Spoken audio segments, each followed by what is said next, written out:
notification আপোনালোকে লক্ষ্য কৰিব নটিফিকেশ্যন আপোনালোকৰ ডাইৰেক্টৰ অফ হেল্থ এণ্ড মেডিকেলৰ ফালৰ পৰা মুকলি কৰি দিয়া হৈছে নটিফিকেশ্যনখন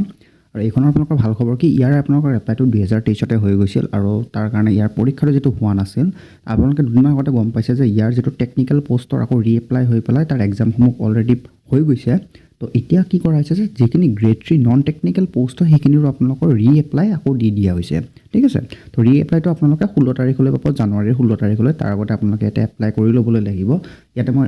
ৰিএপ্লাই ডেটটো দি দিয়া হৈছে যে 16/1/2025 till 11:59 PM ঠিক আছে তো আজিৰে পৰা এটা এপ্লাই আৰম্ভণি হৈ গৈছে তো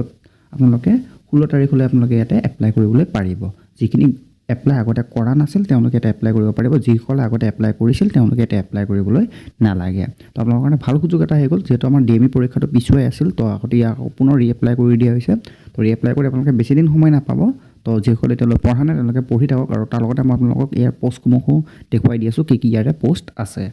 ইয়াতে আপোনালোকৰ পোষ্ট আছে যে ডাইৰেক্ট্ৰিচিয়ান আছে লাইব্ৰেৰিয়ান আছে scientific assistant account cashier health educator কাম sanitary inspector তাৰপিছতে আছে আপোনাৰ একাউণ্ট এছিষ্টেণ্ট কাম clerk record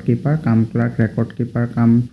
comparative operator coding clerk record keeper computer operator documentalist junior assistant LDA computer operator clerk DTP operator LDA কাম computer operator lower division assistant receptionist কাম clerk computer operator store keeper কাম record clerk stenottypist stenographer assistant librarian assistant statistical assistant আৰু statistician driver van driver ইত্যাদি আপোনালোকৰ পদসমূহ আছে আৰু ইয়াৰ আপোনালোকৰ বিভিন্ন ধৰণৰ পদৰ কাৰণে বিভিন্ন ধৰণৰ কোৱালিফিকেশ্যন লাগিব যদি এই এপ্লিকেশ্যনখন ডাউনলোড কৰিব বিচাৰে তেন্তে মই আপোনালোকক আমাৰ টেলিগ্ৰাম চেনেলৰ লিংকটো তলত ডেছক্ৰিপশ্যন বক্সত দিয়া আছে তাতে আপোনালোকে ক্লিক কৰি ইয়াতে চাব পাৰিব আৰু এখন ডাউনলোড কৰি ভালকৈ আপোনালোকৰ নিজৰ এডুকেশ্যন কোৱালিফিকেশ্যন অনুযায়ী আপোনালোকে এই পদসমূহত এপ্লাই কৰিবলৈ পাৰিব আপোনালোকৰ বহুত কাৰণে এটা ভাল সুযোগ যিহেতু আপোনালোকৰ এইটো 2023তে এপ্লাই হৈছিল তাৰপিছত এইখন আকৌ বন্ধ কৰি দিছিল ডিএমই পৰীক্ষাসমূহ হোৱা নাছিল তো এডিআৰই আপোনালোকৰ এছআই এক্সামো সম্পূৰ্ণ হৈ গ'ল বাট আপোনালোকৰ যেটো ডিএমই পৰীক্ষা হ'বলগীয়া বাকী আছিল ডিএমই পৰীক্ষাটো আপোনালোকৰ পেণ্ডিং হৈ আছিল তো ইয়াৰ কাৰণে পুনৰ আপোনালোকৰ ৰিএপ্লাই মুকলি কৰি দিয়া হৈছে ঠিক আছে তো আপোনালোকে এপ্লাই কৰি লওক